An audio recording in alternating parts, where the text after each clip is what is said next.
साथीहरू आज चाहिँ म यो सङ्कटा मन्दिर होइन काठमाडौँको मुटुमा रहेको सुन्धारा नजिकको रहेको यो सुन्धारा नजिक भएको सङ्कटा मन्दिरतिर छु है। यो मन्दिरमा छु।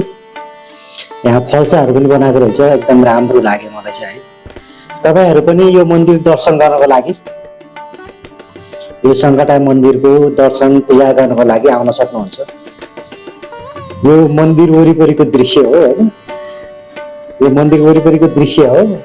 पुरै घरहरूले छेकेको छ वरिपरि, बिचमा मन्दिर छ यो है, पछाडिपट्टि मन्दिरको हो। यो चाहिँ राम्रो छ। यहाँ चाहिँ पूजा गर्यो भने होइन, अब विभिन्न ग्रह दशाहरू बिग्रेको छ भने चाहिँ यो मन्दिरमा पूजा गर्नलाई चाहिँ सङ्कट होइन टार्छ भन्ने कुरो गर्छ गरे। त्यस कारणले म पनि आएको थिएँ यहाँ पूजा गर्नलाई आज। यो मन्दिरमा राम्रो छ मन्दिर परिसर। तपाईँहरू पनि आउनुहोस्। आफ्नो होइन ग्रह दशा बिग्रेको जस्तो लागेको छ भने होइन, यहाँ आएर पूजा गर्दा चाहिँ पूजा गर्दाखेरि चाहिँ राम्रो हुन्छ भन्ने एउटा चाहिँ किम्बदन्ती छ गरे। अब वरिपरि राम्रो छ होइन। यहाँ जाडो मौसममा चाहिँ एउटा कुरो मजा लाग्यो साथीहरू, यहाँ चाहिँ जाडो मौसममा सिधै घाम लाग्दो रहेछ यो ठाउँमा, यो बिचमा होइन। यो फल्साहरू पनि बनाएको छ यहाँ बस्नको लागि होइन, राम्रो लाग्यो। पहिलाको भन्दा पनि अहिले चाहिँ यो 82 सालमा चाहिँ झन् व्यवस्थित भएको जस्तो लाग्यो यो सङ्कटा मन्दिर वरिपरिको परिसर चाहिँ मलाई होइन। यहाँ आउने भक्तजनहरूलाई पनि बस्ने ठाउँ छ यहाँ होइन। यहाँ मजासँग घाम पनि आउँदो रहेछ, जाडो मौसममा मजाको घाम पनि ताप्न पाइँदो रहेछ यो बिचमा होइन। गजब छ ठाउँ साथीहरू। पूजा गर्नको लागि चाहिँ एकदमै यो धार्मिक एउटा स्थल पनि रहेछ होइन। अब यहाँ चाहिँ अब विभिन्न ठाउँबाट होइन, हाम्रो देशभरिको विभिन्न ठाउँबाट चाहिँ आउँदो रहेछ पूजा गर्नलाई। म पनि आज आएको थिएँ यहाँ होइन। यसो सानो भिडियो बनाएर चाहिँ यसो अपलोड गर्दैछु युट्युब च्यानलमा। तपाईँहरूलाई मन पऱ्यो यसो लाइक पनि गर्नु होला।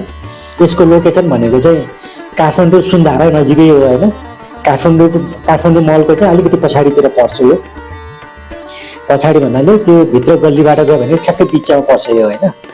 तपाईँहरू यो लोकेसन पनि काठमाडौँ मल आएपछि त्यसै पनि थाहा पाइहाल्छ। यो सजिलो छ यहाँ जानलाई चाहिँ, आउनलाई होइन। यो धार्मिक स्थल पनि राम्रो रहेछ कि यो। यहाँ विभिन्न साइनबोर्डहरू पनि टाँसेको छ होइन। कति बजीदेखि कति बजीसम्म के गर्न पाइने भन्ने कुरो पनि यहाँ लेखेको छ बोर्डमा। सूचना भनेर लेखेको छ, तपाईँहरूले हेर्न सक्नुहुन्छ यो होइन। कति बजीसम्म चाहिँ खुला हुन्छ होइन, इत्यादि कुराहरू सबै यो मन्दिर वरिपरि छ कि के अरे बोर्डमा लेखेको छ सूचनामा। के गर्न पाइन्छ के गर्न पाइँदैन भनेर कि यो पनि यहाँ छ। त्यो हेरेर चाहिँ तपाईँहरूले यहाँ पूजा गर्न पाइन्छ र पूजा गर्न आउन सक्नुहुन्छ है होइन। तपाईँहरूको चाहिँ अब यो देवता मन्दिर पूजामा आस्था राख्नेहरूलाई चाहिँ होइन, अब ग्रह दशा बिग्रेको होइन, बिग्रियो जस्तो लाग्यो भने होइन, शान्ति गर्नुपर्छ भने चाहिँ यो मन्दिरमा आएपछि चाहिँ सङ्कट टार्ने, सङ्कट चाहिँ मोचन हुने भन्ने कुरो छ कि। त्यस कारणले मलाई पनि यसो लाग्यो यहाँ आएर चाहिँ अलिकति पूजाआजा गरेपछि केही राम्रो हुन्छ कि भनेर म आएको थिएँ आज।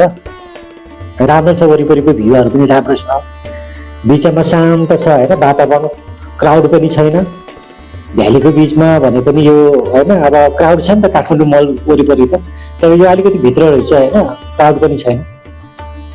यो मन्दिरको गेट हो, ढोका भित्र छ छिर्ने बाटो होइन। यहाँ सूचना पनि टाँसेको छ, तपाईँहरू देख्नु हुनसक्छ होइन। यहाँ कति बजीदेखि कति बजीसम्म के गर्न पाइन्छ के गर्न पाइँदैन होइन, यो लेखिएको छ यो बोर्डमा। यहाँबाट भित्र छिरेपछि चाहिँ होइन, यहाँभित्र चाहिँ पूजा गर्ने ठाउँ छ होइन। यो भित्र यो ढोका छ, ढोकादेखि माथि जानुपर्छ होइन, पूजा गर्ने ठाउँ चाहिँ साथीहरू। तपाईँहरू आउन सक्नुहुन्छ है, राम्रो छ ठाउँ। अनि यो विभिन्न बोर्डहरू पनि राखिएको छ, पाकेटमारदेखि सावधान भनेर पनि लेखिएको छ, किनकि शनिबार चाहिँ भिड हुन्छ नि त यहाँ होइन। शनिबार के बार चाहिँ यो अलिक भिड हुन्छ भनेर त्यो चाहिँ पाकेटमारदेखि सावधान भनेर लेखिएको छ जस्तो छ। त्यसको बारेमा पनि तपाईँहरूले अलिकति सचेत भएर चाहिँ यो मन्दिरमा चाहिँ आउँदाखेरि चाहिँ विचार गर्नुपर्छ होइन। भिडभाड बढी हुन्छ नि त। राम्रो छ ठाउँ, यहाँ चाहिँ बत्ती बाल्ने ठाउँ हो यो ठाउँ होइन। भित्र चाहिँ मन्दिरमा चाहिँ पूजा गर्ने भइहाल्यो, बाहिर बत्ती बाल्ने ठाउँ छ, त्यहाँ बत्ती बाल्न सक्छ होइन। तपाईँहरूले धुपबत्ती बाल्न सक्छ। राम्रो छ मन्दिर परिसर, हेर्नुहोस् त कति राम्रो छ। माथि परिवारहरू चाहिँ सर्लक्क बसेको छ है, राम्रो छ के मन्दिर, राम्रो पनि छ। र यहाँ आउँदाखेरि चाहिँ एउटा पिसफुल ठाउँ जस्तो लाग्छ कि शान्त वातावरण छ क्या यहाँ आउँदाखेरि, शान्त वातावरण छ कि। अब वरिपरि कति क्राउड छ है काठमाडौँमा अहिले, अब यहाँ आउँदाखेरि शान्त छ।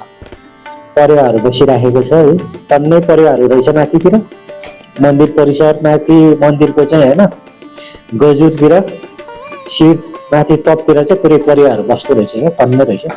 परिवारको आरा के अरे दिने टाइम पनि त्यहाँ लेखिएको छ, तपाईँहरू आएपछि थाहा हुन्छ यहाँ होइन। परिवार कति बजी आरा दिने के दिने भन्ने कुरो पनि त्यहाँ सूचनामा लेखिएको छ। यो सङ्कटा मन्दिर है, सङ्कटा मन्दिर।